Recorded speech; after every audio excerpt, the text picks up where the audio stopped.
அந்த போருக்கு காரணமாக்கக்கூடிய அந்த சபையில பாஞ்சாலிக்கு ஏற்பட்ட அநீதியை கேட்காம அமைதியாக இருந்த காரணத்தினாலவும், அந்த அவர் முன்ஜென்ம கருமாவாக இருக்கக்கூடிய அந்த காமதேனுவை திருட்டின பாவத்தினாலையும், ஒரு சர்ப்பத்தை எடுத்து அந்த முள் செடி மேல போட்டதாலவும், அவர் என்ன பண்றா, அர்ஜுனுடைய அந்த அம்பு படுக்கையில பீஷ்மர் கிடத்தி கிடக்கிறார். இந்த வேதனைக்கு அவர் காரணமாகிறார். பீஷ்மர் மனிதனாக பிறந்தப்ப நல்ல ஒரு தபஸ்வினியாக இருக்கிறார். நல்ல கட்டுக்கோப்பான ஒரு வாழ்க்கையை மேற்கொள்றார்.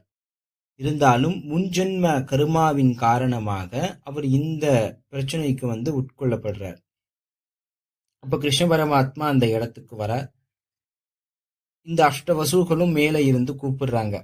போதும் பிரபாசா, நீ ரொம்பவே கஷ்டப்பட்டுட்ட பூலோகத்துக்கு, நீ மேலோகம் சேரு, உன்கிட்டதான் வரம் இருக்கு அப்படின்னு சொல்றார். அப்பதான் பீஷ்மருக்கு அந்த வரம் இருக்கிற ஞாபகமே வருது.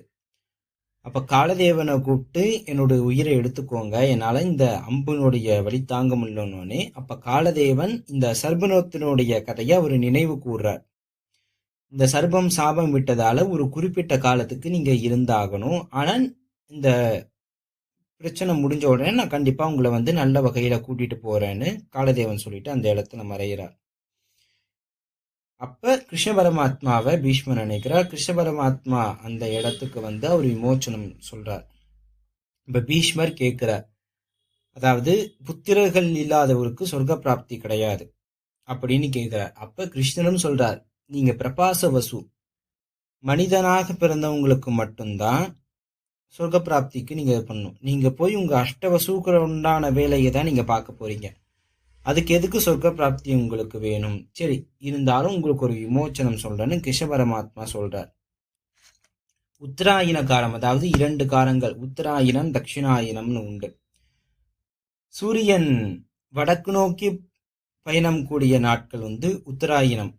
அப்புறம் வடக்குல இருந்து தெற்கு நோக்கி பயணக்கூடிய காலம் தட்சிணாயனம். உத்தரம்னா வடக்கு, தட்சிணம்னா தெற்கு. அப்ப சூரியன் வடக்கு நோக்கி பயணிக்கக்கூடிய காலம் ரொம்ப விசேஷமானது. ஏன்னா உங்களுக்கு இந்த ராசி கட்டத்துல பாக்குறப்ப இந்த உத்தராயணம் காலம் எப்படி ஆரம்பிக்கும்னா, மகர மாசம் தான், மகர சங்கரத்திங்கிற இந்த மாசத்துல இருந்து அடுத்ததாக வரக்கூடிய ஆடி மாசம், கடக மாசம் வரைக்கும் தான் உத்தராயண காலம். இந்த 6 மாதங்கள். அதுல சூரியன் உச்சமாக கூடிய ராசி மேஷம். அவருதான் அப்ப சூரியன் அப்ப பலம் பெறுவார். நீங்க கடகத்துல இருந்து அவர்